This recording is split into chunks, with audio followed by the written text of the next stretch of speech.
Welcome to news 9 today ముందుగా headlines.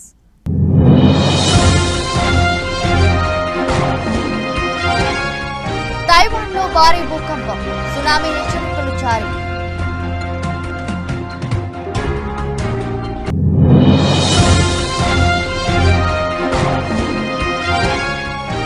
ఈ ఏడాది భారత ఆర్థిక వృద్ధి 7.5%, ప్రపంచ బ్యాంకు.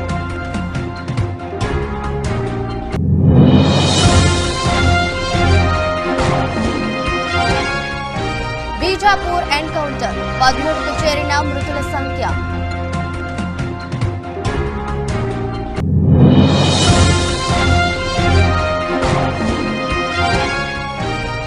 ఇకపై ఏ ఎన్నికల్లోనూ పోటీ చేయను, కర్ణాటక సీఎం సిద్ధరామయ్య.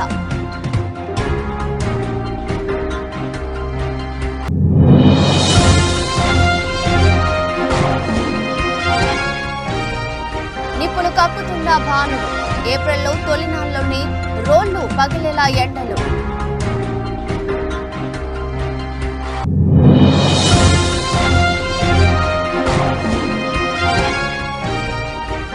మాస్ జాతరకు సిద్ధం, ఈ నెల 8న పుష్ప 2 టీజర్.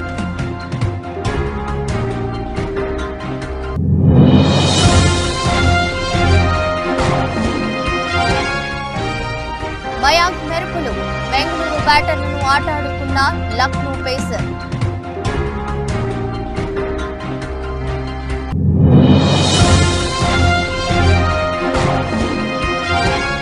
ఈ 13 షేర్లు ఆదర్శ్.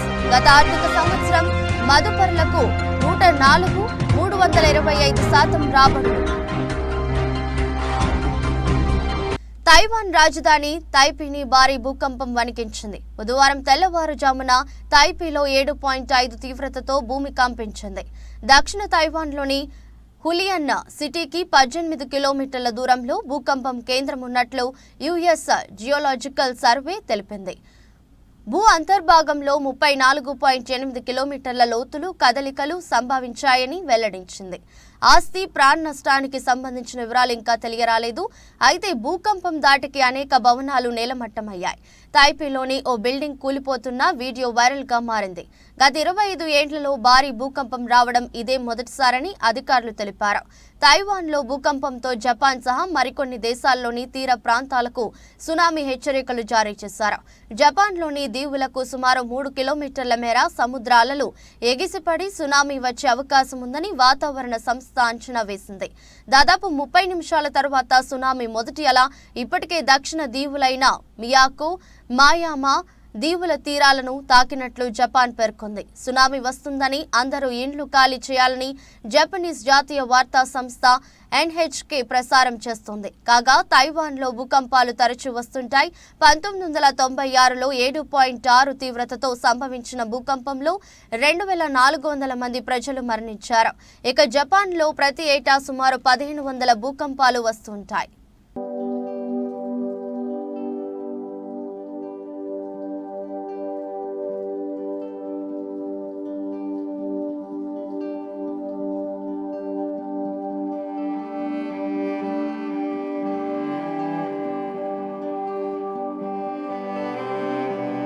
ఈ ఏడాది భారత ఆర్థిక వృద్ధి 7.5% ఉంటుందని ప్రపంచ బ్యాంక్ అంచనా వేసింది.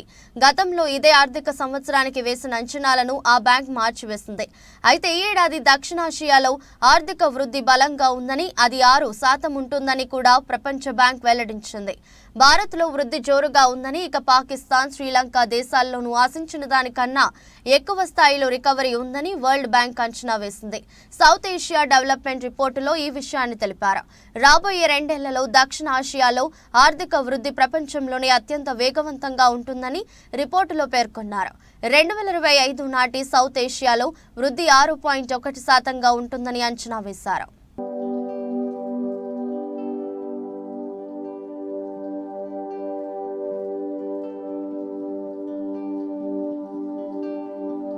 ఛత్తీస్గఢ్లోని బస్తర్ రీజియన్లో జరిగిన ఎన్కౌంటర్ మృతుల సంఖ్య 13కు చేరింది. బీజాపూర్ జిల్లాలోని కోర్చోలి అడవుల్లో మంగళవారం ఉదయం ప్రారంభమైన ఎదురు కాల్పులు 10 గంటల పాటు కొనసాగిన విషయం తెలిసిందే. ఇప్పటి వరకు 13 మంది మావోయిస్టుల మృతదేహాలు లభించాయని అధికారులు తెలిపారు. పోలీసు ఉన్నతాధికారులు వెల్లడించిన వివరాల ప్రకారం బీజాపూర్ జిల్లా అడవుల్లో మావోయిస్టులు ప్లీనరీ నిర్వహించనున్నట్టు సమాచారం అందింది. దీంతో ఉన్నతాధికారుల ఆదేశాల మేరకు జిల్లా reserve guards, CRPF, cobra, Bastar fighters, Chhattisgarh armed force భద్రతా బలగాలు గంగలూరు పోలీస్ స్టేషన్ పరిధిలోని అడవులను చుట్టుముట్టాయి. ఈ క్రమంలో మంగళవారం ఉదయం కోర్చోలి సమీపంలోని లేంద్ర అడవుల్లో తారసపడిన మావోయిస్టు దళాలు జవాన్లపై కాల్పులకు దిగాయి. వెంటనే జవాన్లు అప్రమత్తమై ఎదురు కాల్పులు జరిపారు. 2 గ్రూపుల మధ్య దాదాపు 2 గంటల పాటు తుపాకుల మోత మోగింది. ఎన్కౌంటర్ అనంతరం భద్రతా బలగాలు ఘటనా స్థలాల్లోని మొత్తం 13 మంది నక్సలైట్ల మృతదేహాలతో పాటు భారీ ఎత్తున ఆయుధ వస్తు సామాగ్రిని స్వాధీనం చేసుకున్నారు. సెర్చ్ ఆపరేషన్ కొనసాగుతున్నది ఐజీపీ సుందర్ రాజ్ తెలిపారు. తాజా ఎన్కౌంటర్లో డీవీసీ మెంబర్ క్రాంతి ముచ్చటితో పాటు మరో కీలక సభ్యుడు పాపారావు మృతి చెందినట్లు ప్రాథమిక సమాచారం అందింది. మావోయిస్టులు భారీ సంఖ్యలోనే గాయపడ్డట్లు భద్రతా దళాలు అంచనా వేస్తున్నాయి. కాగా గత నెల 27న ఇదే బీజాపూర్ జిల్లాలోని ఎన్కౌంటర్లో 6 నక్సలైట్లు మరణించిన విషయం తెలిసిందే. తాజా ఘటనతో ఛత్తీస్గఢ్లోని బస్తర్ రీజియన్లోని వేర్వేరు ఎన్కౌంటర్లలో మొత్తం 45 మంది నక్సలైట్లు మృతి చెందారు.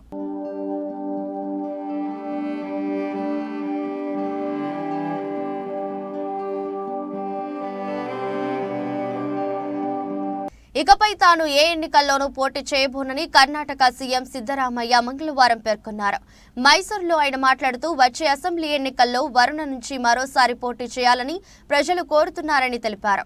ప్రస్తుతం నా వయసు 77 ఏండ్లు. ఇకపై తాను ఏ ఎన్నికల్లో పోటీ చేయబోనని కర్ణాటక సీఎం సిద్ధరామయ్య మంగళవారం పేర్కొన్నారు. మైసూరులో ఆయన మాట్లాడుతూ వచ్చే అసెంబ్లీ ఎన్నికల్లో వరుణ నుంచి మరోసారి పోటీ చేయాలని ప్రజలు కోరుతున్నారని తెలిపారు. ప్రస్తుతం నా వయసు 77 ఏండ్లు. వచ్చే అసెంబ్లీ ఎన్నికల్లో సమయానికి 81, 82 ఏండ్లు వస్తాయి. అప్పుడు నా ఆరోగ్యం సహకరించదు. ఉత్సాహంగా పనిచేయగలనా? ఇక చాలు అని అన్నారు.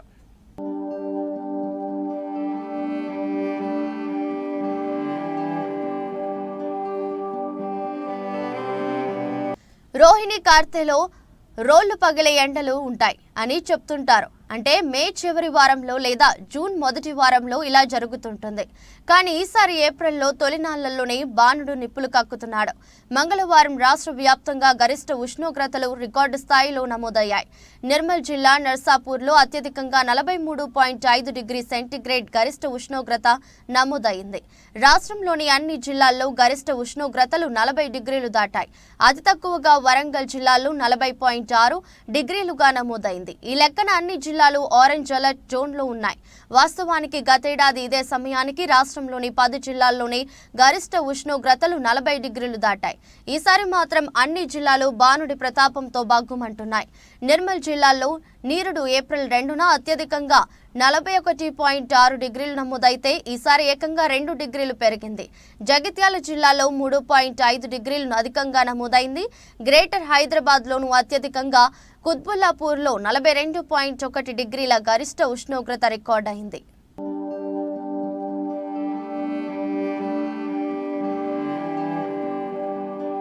వచ్చే ఎన్నికల్లో సీఎం జగన్మోహన్ రెడ్డికి మద్దతు తెలిపేందుకు వాలంటీర్లు రాజీనామా చేస్తున్నట్లు జిల్లా బీసీసీల అధ్యక్షులు పైల రమేష్ అన్నారు. మంగళవారం సాయంత్రం కె వెంకటాపురంలో వైసీపీ అభ్యర్థి కంబాల జోగులు సమక్షంలో 23 మంది వాలంటీర్లు మూకుమ్మడి రాజీనామా చేశారు. ఈ సందర్భంగా రమేష్ మాట్లాడుతూ వచ్చే ఎన్నికల్లో జగన్మోహన్ రెడ్డిని సీఎంగా, కంబాల జోగులను ఎమ్మెల్యేగా గెలిపించుకోవడానికి కృషి చేస్తామన్నారు. ఈరోజు జగనన్నకి మద్దతుగా మా గ్రామ సచివాలయ వాలంటీర్లు కూడా వాళ్ళ యొక్క వాలంటీర్గా జాయిన్ చేస్తున్నారు. రేపు పొద్దున్న జగనన్న ప్రభుత్వం వస్తేనే మరి మిగిలిన వాళ్ళు జాయిన్ అవుతారు. ఈ రోజు నుంచి వాలంటీర్ వ్యవస్థ కానీ వాళ్ళకి ఎటువంటి సంబంధం లేదు. మా ధ్యేయం స్థానికంగా కంబాల జోగులు ఎమ్మెల్యే అవ్వాలి, అలాగే జగన్మోహన్ రెడ్డి సీఎం అవ్వాలి. వాళ్ళిద్దరు గెలిచినప్పుడే మేము మళ్ళీ వాలంటీర్గా జాయిన్ అవుతాం తప్ప ఆ జనం పక్షంలో ఈ వాలంటీర్ ఉద్యోగం అనుకుంటున్నాం కదా. జగన్మోహన్ రెడ్డి మద్దతుగా మన జోగులను మద్దతుగా మా గ్రామ సచివాలయం తీర్మానం చేసుకొని రిజైన్ చేయడం జరుగుతుంది. స్థానిక ఎంపీ సమర్పించలేదు. జై హింద్, జై జగన్. ఎంపీ కేశినేని నాని విమర్శలను ఖండించిన మైలవరం ఎమ్మెల్యే వసంత కృష్ణ ప్రసాద్ పూర్తి వీడియో. నిన్నగాక మొన్న 50 కోట్ల రూపాయలకి జీవో విడుదల చేశారంటే ఇంకా టెండర్ రాకపోవా ఏదైనప్పటికీ రాబోయే రోజుల్లో ఇబ్రహీంపట్నం గడపల్లిలో ఇంటికి కూడా ఇవ్వాలని చెప్పి సమగ్రంగా అన్ని రకాల సర్వేలు చేశారని చెప్తే ఈ ప్రభుత్వంలో ఉన్నటువంటి నిస్సహాయంలో ముందుకు పోలే పరిస్థితి వచ్చింది. సరే, ఇందాక సోదరులు చిన్నిగా చెప్తా ఉన్నారు, మా నాన్న మాట్లాడుతా ఉన్నాడు, ఇట్లా మాట్లాడుతా ఉన్నాడు చెప్పి దురదృష్టకరం. ఎందుకంటే కేసీఆర్ నాని గారు నేను దాదాపుగా 2 దశాబ్దాలు బట్టి సన్నిహిత మిత్రులుగా కొనసాగాం. ఒకే కాలనీలో 10 సంవత్సరాలు కలిసి జీవనం చేశాం. అలాగే ఒకే అపార్ట్మెంట్ లో కింద పైన కార్యాలయాలు కలిస్తున్నాం. ఎప్పుడు కూడా నేను ఆయన నన్ను గౌరవప్రదంగా మాట్లాడేవారు. మొన్నటి వరకు తెలుగుదేశంలో ఉన్నప్పుడు కూడా రాజకీయపరమైన విమర్శలు వచ్చినప్పుడు అందరూ చేసిన ఆయన ఈనాడు మాట్లాడాల. నా దురదృష్టం, నా కర్మ, ఇటుంటే అటు అటుంటే ఇటు ఏదో కొట్టిన మీద బురద మట్టి దుమ్ము తుడి పట్టాలి ఉంది. సరే, నిన్న కేశినేని నాని గారు చెప్తున్నాడు, మైలవరం బట్టిప్రోలు మండలం అక్కివారిపాలెం గ్రామంలో మాజీ మంత్రి నక్క ఆనందబాబు గారి తనయుడు డాక్టర్ నక్క అఖిలేష్ బట్టిప్రోలు మండలం అక్కివారిపాలెం గ్రామ తెలుగుదేశం పార్టీ జనసేన నాయకులతో కలిసి ఇంటింటికి వెళ్లి సూపర్ 6 పథకాలు ప్రచారం. వేమూరు నియోజకవర్గం భావితరాల భవిష్యత్తు కొరకు అహర్నిశలు శ్రమిస్తూ ఎన్ని అడ్డంకులు ఎదురైనా ధైర్యంగా సాహసోపేతంగా ఎదుర్కొంటున్న మన నాయకుడు మాజీ మంత్రి నక్క ఆనందబాబు గారి నాయకత్వాన్ని బలపరిచే ప్రచార కార్యక్రమ ప్రారంభంలో భాగంగా ఉమ్మడి తెలుగుదేశం పార్టీ జనసేన 2024 ఎన్నికల ప్రచార కార్యక్రమం ఈరోజు అమల్తలూరు మండలం మేపర్రు గ్రామానిలోని ఇంటింటికి తిరిగి ప్రజల సమస్యలు తెలుసుకుని బాబు సూపర్ 6 కరపత్రం అందజేసి ప్రజలకు వివరించి వారికి అవగాహన కల్పించిన మాజీ మంత్రి నక్క ఆనందబాబు గారి తనయుడు డాక్టర్ నక్క అఖిలేష్.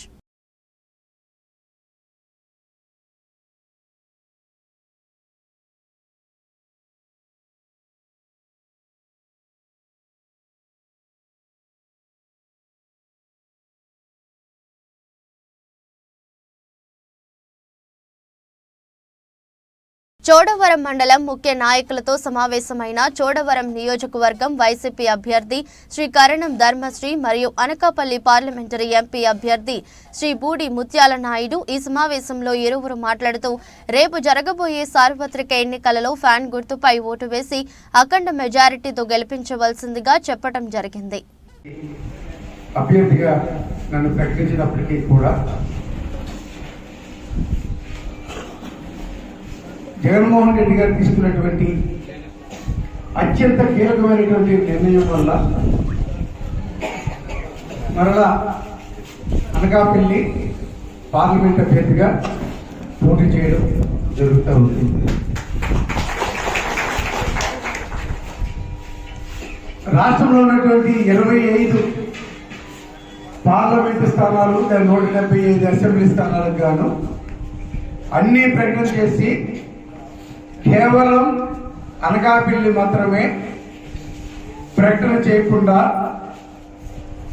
బీసీకి మాత్రమే కేటాయిస్తామని చెప్పి తెలియజేసి అలా ఉంచారు పక్కన. ఓకే.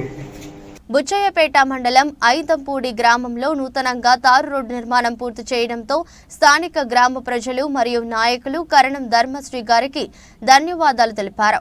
మళ్లీ కరణం ధర్మశ్రీ గారిని అత్యధిక మెజారిటీతో గెలిపించుకుంటామని అన్నారు. కరణం ధర్మశ్రీ గారు 2019 ఎలక్షన్లో ఇచ్చిన మాట నిలబెట్టుకున్నారు. అదేవిధంగా గ్రామానికి ప్రత్యేకంగా పంచాయతీ ఏర్పాటు చేశారని తెలిపారు. ప్రతి ఇంటికి కుళాయిలు అందించడంలో ఎంతో కృషి చేశారని హర్షం వ్యక్తం చేశారు. ఈ కార్యక్రమంలో స్థానిక సర్పంచ్ పెద్దాడ నాయుడు, నియోజకవర్గ social media co convener, Buchayyapeta సచివాలయం కన్వీనర్ ఐతిరెడ్డి రమణ, సీనియర్ నాయకులు మచ్చకర్ల మహాలక్ష్మి నాయుడు, వార్డు నెంబర్ ముచ్చకర్ల రాజు నాయుడు, మరో వార్డు నెంబర్ మరిసా కొత్త నాయుడు, ఐతిరెడ్డి శ్రీను మరియు గ్రామంలో ఉన్న యూత్ కుర్రవాళ్లు, గ్రామ ప్రజలు, మహిళలు తదితరులు పాల్గొని ఆశ్రమ వ్యక్తం గ్రామ ప్రజలు, మహిళలు తదితరులు పాల్గొని ఎమ్మెల్యే కరణం ధర్మశ్రీకి ధన్యవాదాలు తెలిపారు. 14 సంవత్సరంలోని పోటీ చేసినటువంటి కేఎస్ఎం రాజు గారు ఐకుంపూడి గ్రామానికి భరోసా ఇచ్చారు. మీ ఊరికి తార్ రోడ్ వేయిస్తాను, వాటర్ ట్యాంక్ కట్టిస్తాను, సపరేట్ పంచాయతీ చేస్తాను. 2014 పదవీ కాలం పూర్తి అయిపోయింది. 2019లోని 2009లో చెప్పారు, 2014లో చెప్పారు, 2009లో చెప్పారు, 2014లో చెప్పారు. సో 2 దఫాలు పూర్తి చేసుకొని ఒకటి ఉన్నటువంటి 3 హామీలు ఒక్కటి కూడా హామీ నెరవేర్చలేనటువంటి ఏక నాయకుడు ఎవరైనా ఉందంటే అది కేఎస్ రాజుగారని నిలుపగలం. 2019లోని ధర్మశ్రీ గారు మాకు మాట ఇచ్చారు, నేను కంపల్సరీగా విన్ అవుతాను, మీద అధికారం వస్తుంది, కంపల్సరీగా మీకు ఇచ్చినటువంటి 3 వాగ్దానాలు కూడా నేను నెరవేరుస్తాను అనేసి మా గ్రామంలోని చెప్పడం జరిగింది. ఫస్ట్ విడతలోనే అతను గెలిచిన మరొక్షణ 3 నెలల కిందటే 3 నెలల మంగళగిరి టౌన్లోని పలువురు తటస్థులను మర్యాదపూర్వకంగా కలిశాను. ఈ సందర్భంగా చేనేతలు ఎదుర్కొంటున్న సమస్యలతో పాటు మంగళగిరి అభివృద్ధికి చేపట్టాల్సిన చర్యలపై వారితో చర్చించాను. టీడీపీ హయాంలో ఇచ్చిన సబ్సిడీ, కలర్ సబ్సిడీ పథకాలను వైసీపీ ప్రభుత్వం ఎత్తేసింది. ఇస్తామన్న నేతన్న నేస్తం కూడా కేవలం సొంత మగ్గాలు ఉన్న వారికి అని కండిషన్ పెట్టింది. దీంతో 90% మందికి సాయం అందడం లేదు. తెలుగుదేశం ప్రభుత్వ హయాంలో చేనేతలకు చేనేత రుణమాఫీ కింద 110 కోట్ల రూపాయలు చెల్లించాం. ఆదరణ పథకం ద్వారా ప్రతి చేనేత కార్మికుని కుటుంబానికి 30,000 రూపాయల విలువైన చేనేత పనిముట్లు అందించాం.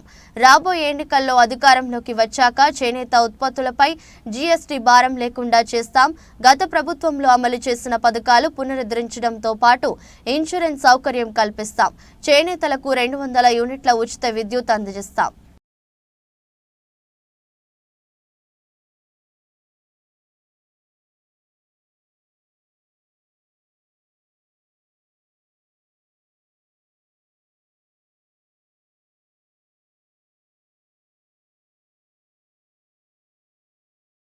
ఇంతవరకు షర్మిల నాయకత్వం చూడలేదు. ఒకేవేళ తెలిసినా అది టీడీపీ కూటమి, అదే అవినాష్ అన్నని 10 సంవత్సరాలుగా చూస్తున్నాం. ఎప్పుడు అందుబాటులో ఉంటాడు? అందరికీ తెలియచేయవలసిన వ్యక్తే. తనను గెలిపించుకోవాల్సిన బాధ్యత మన యువత చేతిలో ఉంది. అవినాష్కే ఓటు వేద్దామని జనార్దన్ రెడ్డి కోరారు.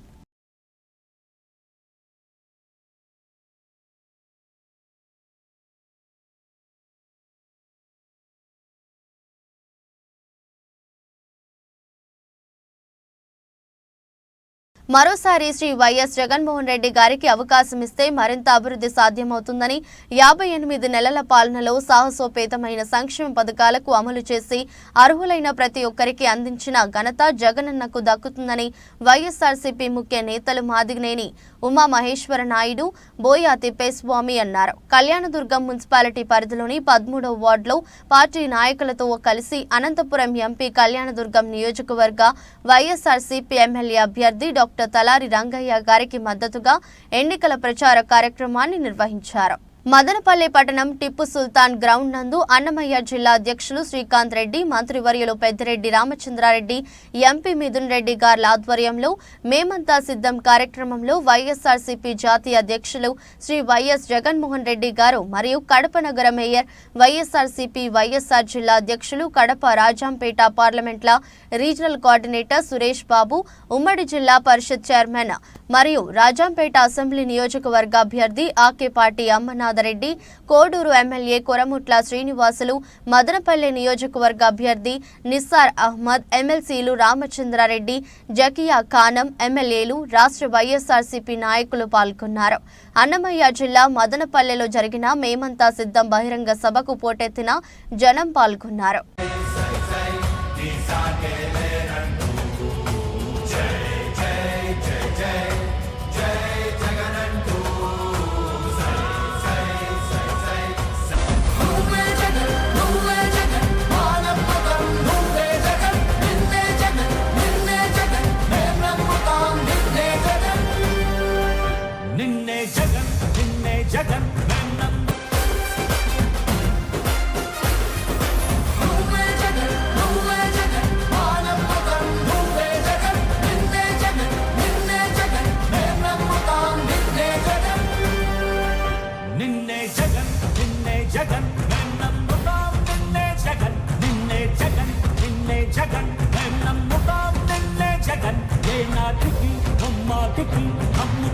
కంబదూరు మండల కేంద్రంలో పింఛన్ డబ్బుల కోసం వృద్ధుల అగచాట్లు పడుతున్నారు. జగ్గిరెడ్డిపల్లి, కొత్తపల్లి, వంటరెడ్డిపల్లి, జల్లిపల్లి, కోటగుడ్డం గ్రామాల నుండి బగబగమండే ఎండలో వికలాంగులు, వృద్ధులు, ఒంటరి మహిళలు, డప్పు కళాకారులు, చర్మ కళాకారులు, మత్స్యకారులు తదితర పింఛన్ లబ్ధిదారులందరూ పింఛన్ కోసం కాలినడకన సచివాలయాల దగ్గరకు చేరుకునే సొమ్మసిల్లి ఎండలో పడిగాపులు కాస్తున్నారు. కొంతమంది వృద్ధులు, వికలాంగులు నడవలేని పరిస్థితిలో గ్రామ సచివాలయాల దగ్గరకు చేరుకుంటున్నారు. గత 5 ఏళ్ల జగనన్న ప్రజాపాలనలో ఇంటి దగ్గరికి వాలంటీర్లు వచ్చి పెన్షన్ అందించే వాళ్ళని మళ్లీ వాలంటీర్ వ్యవస్థ ద్వారా పెన్షన్ కార్యక్రమాన్ని కొనసాగించాలని వృద్ధులు వేడుకుంటున్నారు.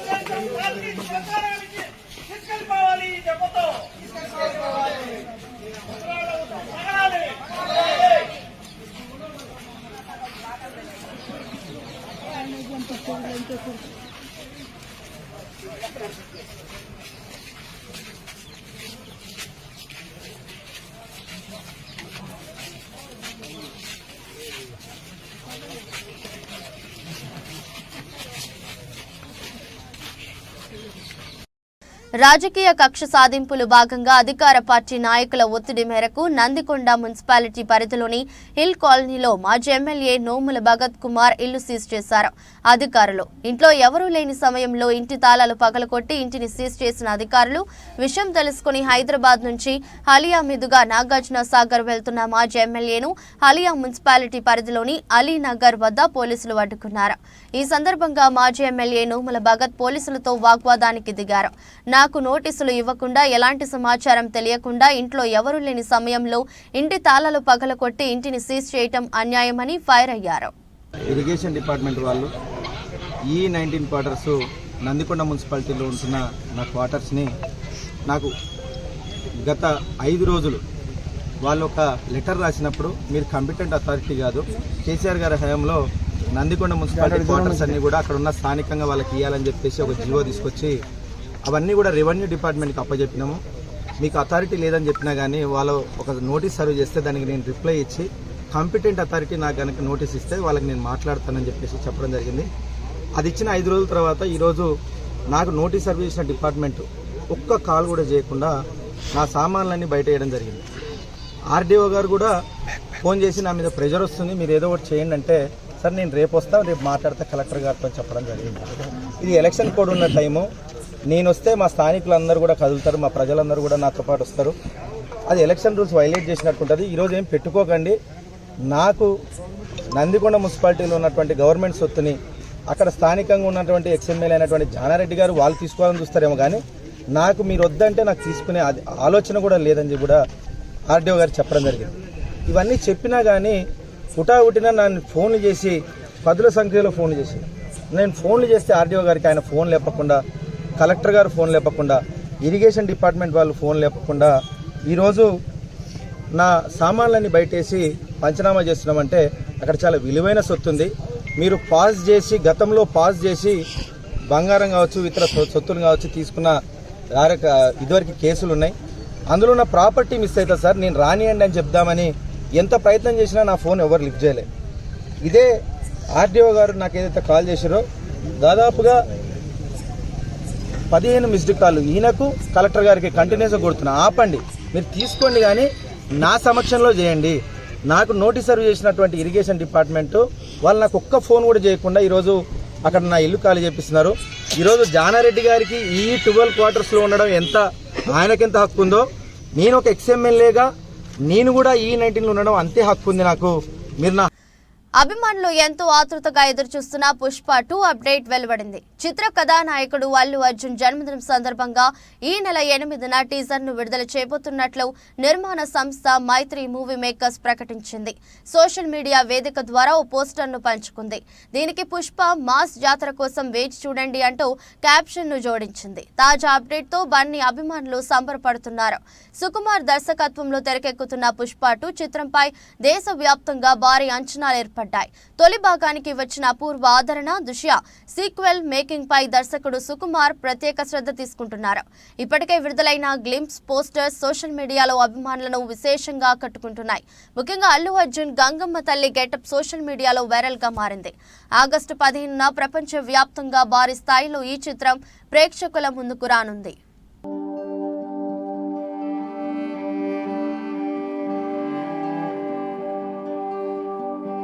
ఐపీఎల్ 17లో రాయల్ ఛాలెంజర్స్ బెంగళూరు సొంత మైదానం వరుసగా రెండో ఓటమిని మూటగట్టుకుంది. లక్నో యువ సంచలనం మయాంక్ యాదవ్ పేస్ కు ఆర్బీసీ టాప్ ఆర్డర్ పెవిలియన్ కు క్యూ కట్టడంతో బెంగళూరుకు రెండో ఓటమి తప్పలేదు. బెంగళూరు వేదికగా జరిగిన మ్యాచ్ లో టాస్ ఓడి మొదట బ్యాటింగ్ చేసిన లక్నో నిర్ణీత 20 ఓవర్లలో 5 వికెట్ల నష్టానికి 181 పరుగులు చేసింది. క్వింటన్ డికాక్ 56 బంతుల్లో 81, 8 ఫోర్లు, 5 సిక్సర్లు. నికోలస్ పూరన్ 21 బంతుల్లో 40 నాట్అవుట్, 1 4, 5 సిక్సర్లు మెరుపులు మెరిపించారు. అనంతరం ఛేదన్లో ఆర్సీబీ 19.4 ఓవర్లలో 153 పరుగులకే ఆల్అవుట్ అవడంతో లక్నో 28 పరుగుల తేడాతో విజయం సాధించింది. ఆ జట్టు తరపున మహిపాల్ రోమ్రర్ బంతుల్లో 33, 3 ఫోర్లు, 3 సిక్సర్లు. Top scorer player of the match Mayank Yadav 3/14 ఓవర్లు వేసి 14 పరుగులే ఇచ్చి 3 వికెట్లు పడగొట్టి ఆర్సీబీ పతనాన్ని శాసించాడు.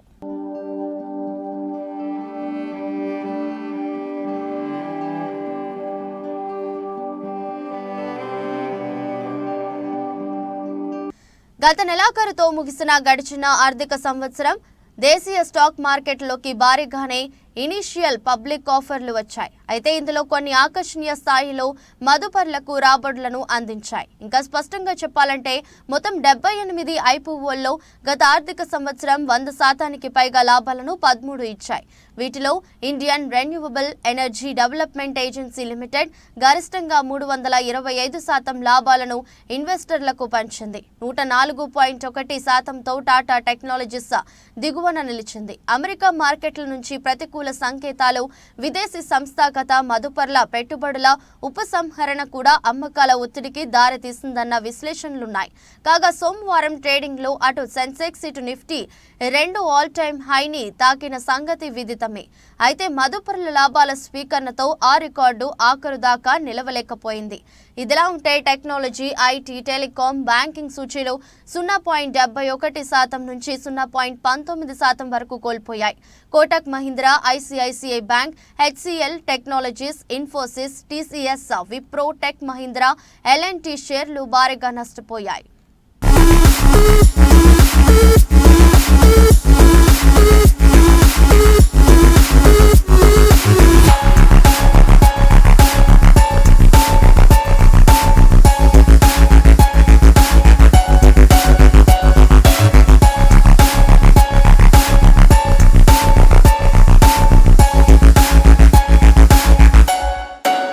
వార్తలు ముగించే ముందు మరోసారి హెడ్లైన్స్.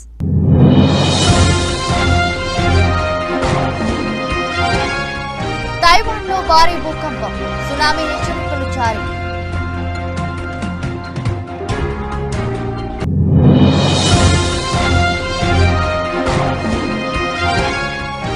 ఈ ఏడాది భారత ఆర్థిక వృద్ధి 7.5%, ప్రపంచ బ్యాంకు.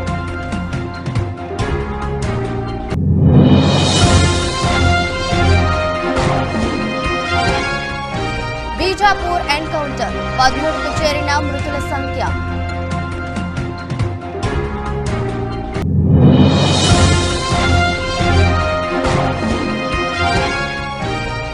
ఇకపై ఏ ఎన్నికల్లోనూ పోటీ చేయను, కర్ణాటక సీఎం సిద్ధరామయ్య.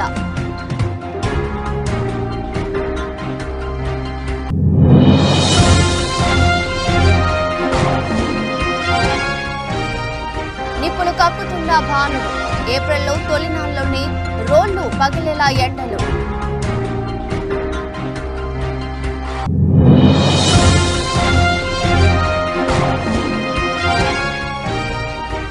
మాస్ జాతరకు సిద్ధం, ఈ నెల 8న పుష్ప 2 టీజర్.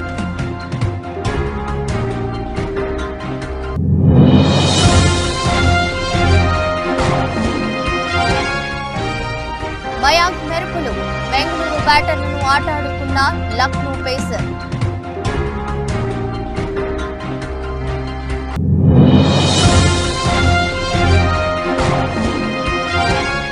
ఈ 13 షేర్లు ఆదుర్స్.